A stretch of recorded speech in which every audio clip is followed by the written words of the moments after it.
हमारे साथ बैठे हैं हमारे क्राइम रिपोर्टर कुलदीप भारद्वाज और इनका एक बड़ा पेट लाइन है, इनका एक बड़ा पसंदीदा लाइन है कि इंसाफ इस तरह भी नहीं दीजिए कि भीख लगे और बाकी जो मर्जी आपको वही कीजिए जो आपको ठीक लगे।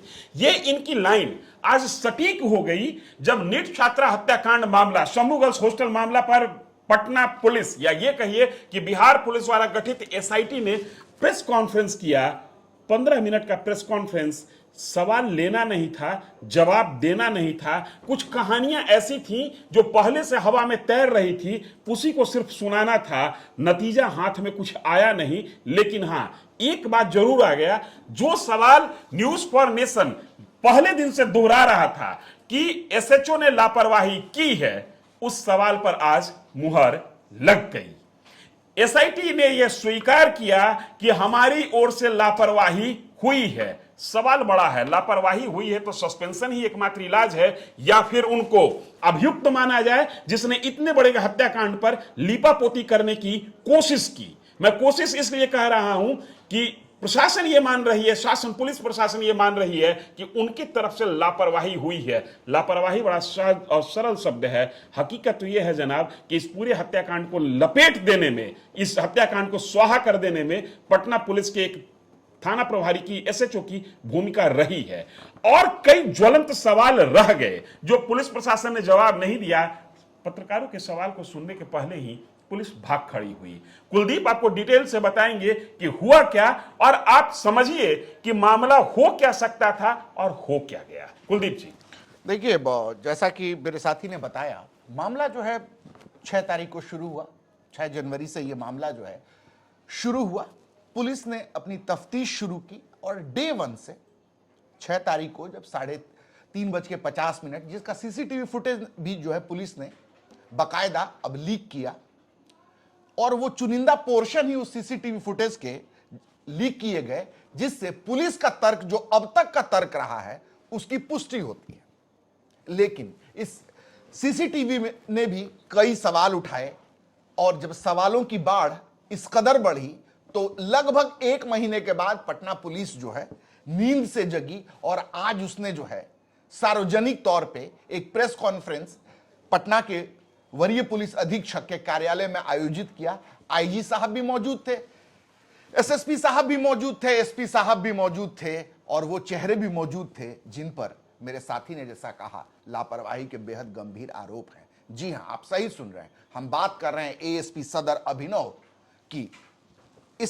इन चेहरों में रोशनी नहीं थी चित्रकूट नगर की तात्कालीन थाना अध्यक्ष, क्योंकि उनको निलंबित कर दिया गया है, सस्पेंड कर दिया गया है और उनपे पटना पुलिस अब यह स्वीकार कर रही है कि उन्होंने लापरवाही की है। लेकिन कुछ तथ्यों को जब पूछने की कोशिश की गई, सबसे बड़ा सवाल है इस 15 मिनट की कवायद में पुलिस के पास जो सबसे बड़ा सवाल है इस पूरे कांड से, अब तक पुलिस यह पता नहीं कर पाई है या पुलिस को पता ही नहीं है। उसकी तमाम कवायदें एसआईटी हो या शुरुआती पटना पुलिस की जांच हो, यह पुलिस को पता ही नहीं है कि पीओ कहां है। कई तरह के दावे किए गए, हॉस्टल पीओ है, जहानाबाद पीओ है, गांव मकतूल का गांव पीओ है।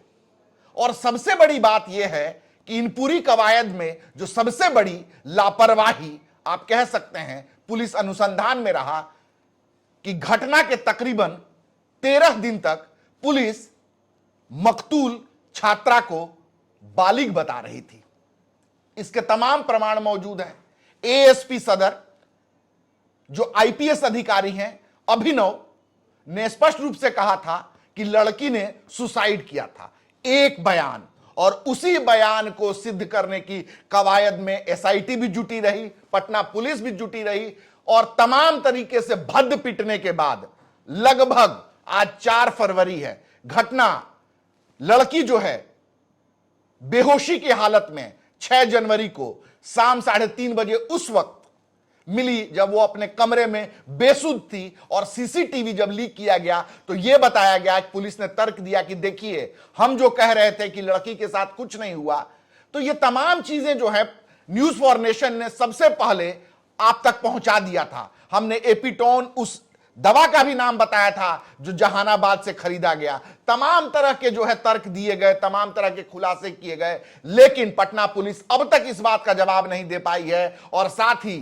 पुलिस मुख्यालय द्वारा गठित एसआईटी भी इस बात का जो है जवाब नहीं ढूंढ पाई है कि आखिर पीओ कहां है, पटना है या जहानाबाद है। पीओ जब कुलदीप बोल रहे हैं तो इसका मतलब है प्लेस ऑफ ऑकरेंस, जहां पर घटना हुई है उसकी बात कर रहे हैं। प्लेस ऑफ इंसिडेंस, घटना हुई कहां?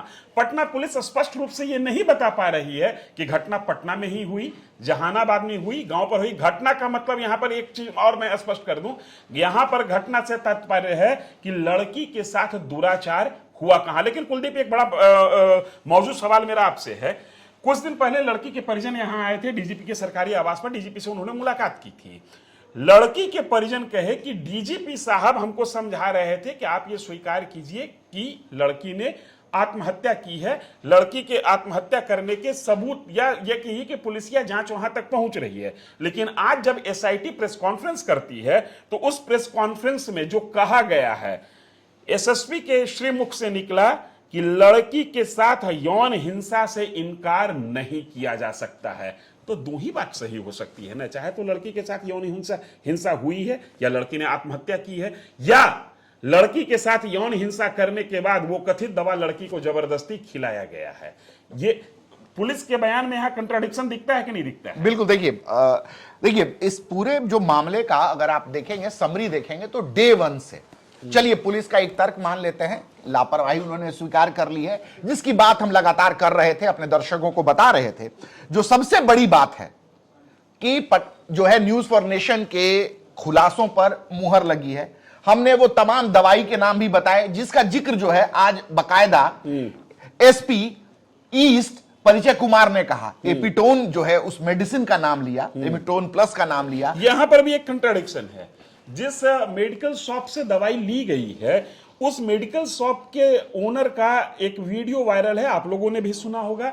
उस वीडियो में मेडिकल शॉप के ओनर कह रहे हैं कि लड़की मेरे पास दवा लेने नहीं आई, लड़की के पिताजी आए थे। पुलिस कह रही है कि लड़की दवा लेने आई। पुलिस के पास कहने का आधार यह है कि जो पेमेंट किया गया था यूपीआई के में वो लड़की के यूपीआई से हुआ था। तो इस बात की संभावना से आप इनकार करते हैं क्या कि हो सकता है पिता ने दवा खरीदा हो और पेमेंट लड़की की होगी यूपीआई से? दोनों में बड़ा गैप है। लड़की दुकान पर गई या सिर्फ पेमेंट किया गया? हम यहां पर बैठ के अपने यूपीआई से दिल्ली में मेरा कोई परिचित सामान खरीद रहा हो, पेमेंट कर दे सकते हैं। दोनों में गैप है। पुलिस कहना क्या चाहती है कुलदीप? देखिए सबसे बड़ी बात है ना कि पुलिस ने जो तर्क दिया कि 370 रुपए जो दवाई खरीदी गई उसका पेमेंट जो है लड़की के मकतूल के यूपीआई से किया गया।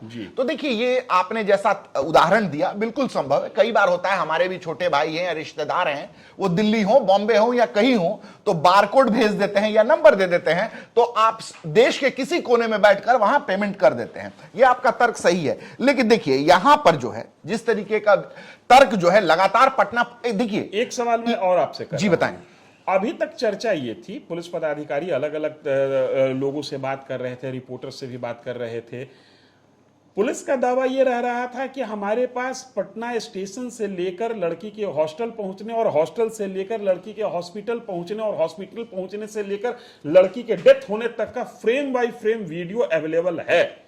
आज के प्रेस कॉन्फ्रेंस में इस तरीके का ठोस दावा नहीं किया गया, क्या मतलब है? देखिए हमने ये खुलासा बिल्कुल किया था कि 5 तारीख को, जिस दिन लड़की जो है, सबसे पहले न्यूज फॉर नेशन ने ही अपने दर्शकों को बताया था कि जहानाबाद कोर्ट से लड़की जो है सवारी गाड़ी में बैठती है, ट्रेन में बैठती है और 3:19 पर वो पटना जंक्शन पे उतरती है। इसका जो है स्टेशन पे सीसीटीवी में बिल्कुल प्रत्यक्ष के लिए प्रमाण क्या, तो ये स्टेशन का सीसीटीवी है, ऑटो बैठने का सीसीटीवी बिल्कुल, है, ऑटो ड्राइवर से भी पुलिस ने बात किया है, ऐसा पुलिस का दावा है कि ऑटो ड्राइवर से लेकिन देखिए जो सबसे बड़ी बात है, जैसा आपने सवाल की फ्रेम बाय फ्रेम, तो देखिए 5 पुलिस खुद इस बात को स्वीकार करती है, पुलिस इस बात पे अडिग है और आज भी अपने प्रेस कॉन्फ्रेंस में उन्होंने ये दावा किया कि 5 तारीख को लड़की जब पहुंचती है अपने कमरे पर, साथ में एक लड़की होती है 3rd फ्लोर पे।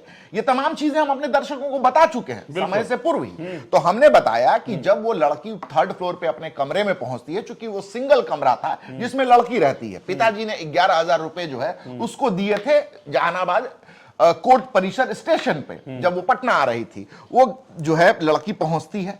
अब देखिए पुलिस ने जो वीडियो लीक किया, जो फ्रेम बाय फ्रेम की आप बात कर रहे हैं, पुलिस का दावा है कि रात में जो है वो सिर्फ 2 बार बाहर निकलती है। और बाहर किस लिए निकलती है? तो पुलिस का दावा है कि वो अपने हाथ में पानी का एक जो है बॉटल लिए हुए निकलती है, पानी भरती है और चली जाती है। अब देखिए यहां पे सवाल क्या होता है, इसका मतलब ये है कि उस समय तक लड़की बिल्कुल नॉर्मल बिल्कुल नहीं।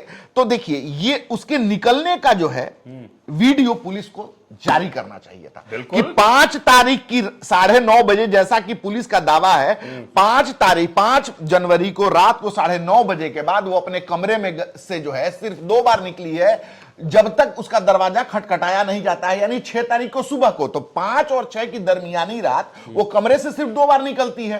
तो इसका भी फ्रेम बाय फ्रेम आपको सीसीटीवी जो है पब्लिक डोमेन में देना चाहिए, वो नहीं दे रहे हैं आप। लेकिन आप जो है दरवाजा खोलने का, उसको कमरे से निकालने का जो है 10 मिनट 52 सेकंड का जो विजुअल पब्लिक डोमेन में आप लीक करते हैं, उसमें भी सवाल उठता है। पुलिस कह रही है कि दरवाजा तोड़ा गया, लेकिन बड़े आराम से पुलिस द्वारा ही लीक की गई सीसीटीवी फुटेज में दिखता है कि एक बालिका जो है उसी फ्लोर पर रहने वाली एक लड़की स्टूल पर चढ़ती है और बड़े आराम से हाथ डालकर जो है दरवाजा खोल देती है। इसका मतलब कि दरवाजा तोड़ने जैसी कोई घटना हुई नहीं। इसका मतलब कि कोई भी व्यक्ति उस लड़की के कमरे में सीसीटीवी फुटेज को, सीसीटीवी कैमरा को ऑफ करके, लाइट ऑफ करके आसानी से जा सकता है, बैठ सकता है, जो करना हो वो कर सकता है, और आके बाहर से गेट वो लगा दे सकता है, जिस तरीके का दरवाजा वहां पर बना हुआ है। लेकिन मेरा एक सवाल ये है कुलदीप, 18 लोगों के सैंपल लिए गए।